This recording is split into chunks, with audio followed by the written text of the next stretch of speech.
Fala pessoal, tudo bem com vocês? Como é que vocês estão? Graça e paz da parte do nosso Senhor e Salvador Jesus Cristo. Estou aqui dando sequência na nossa leitura bíblica e hoje eu cheguei no capítulo 4 do livro de Mateus, do Evangelho de Mateus, e eu comecei a leitura a partir dos versos 1 até o 11, que tem como tema Vai embora, Satanás. O texto nos mostra Jesus sendo levado pelo Espírito Santo até o deserto. E ele está sendo levado ao deserto para ser tentado. Isso é muito interessante. Então, o texto fala claramente que Jesus é levado ao deserto pelo Espírito Santo para ser tentado. Mas aí me chamou a atenção numa coisa de que a Bíblia fala, no livro de Tiago, que Deus não tenta a ninguém e que também não pode ser tentado pelo mal.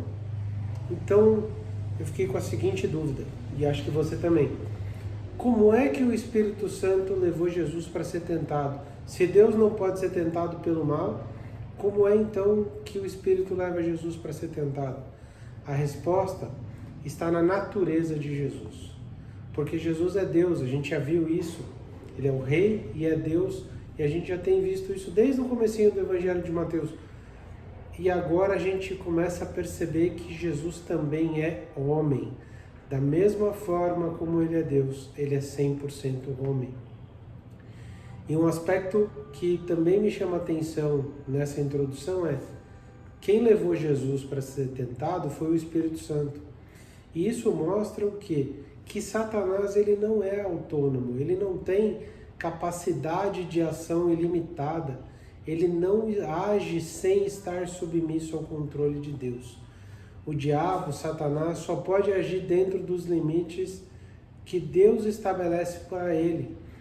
E a gente vê isso claramente nessa passagem ao dizer que foi o Espírito que levou Jesus para ser tentado no deserto. E Jesus passa ali então 40 dias em jejum. Jesus estava muito fraco, muito necessitado. E por três vezes, Jesus é tentado e ele resiste ao diabo. E ele não resiste com grito, com fórmulas mágicas, mas de forma extraordinária. Não.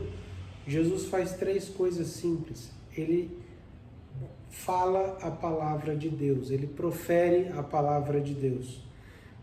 E é exatamente nisso que a gente chega no versículo-chave, que é o verso 10.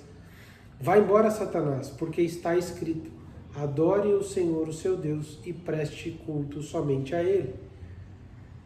Então a gente vê que a palavra de Deus e o endereçamento à adoração é suficiente para Jesus resistir ao diabo.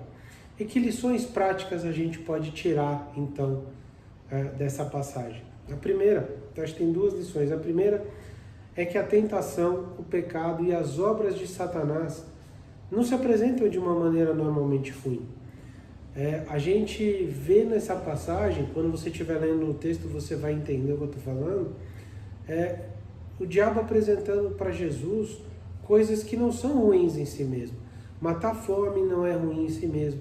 Ter poder não é ruim em si mesmo. Ter riquezas não é ruim em si mesmo. O problema é qual é a origem, como é que a gente tem essas coisas e com qual objetivo a gente consegue essas coisas. E aí é que entra o pecado. Então, muitas das vezes a gente tem a oportunidade de ter acesso a riqueza, a dinheiro, a poder e não analisa, à luz da palavra de Deus, essas oportunidades. E aí, muitas vezes, a gente pode cair em caminhos de morte.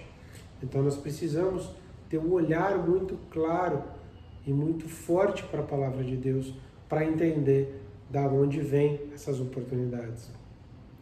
E para que a gente saiba isso, é a segunda aplicação, a segunda lição.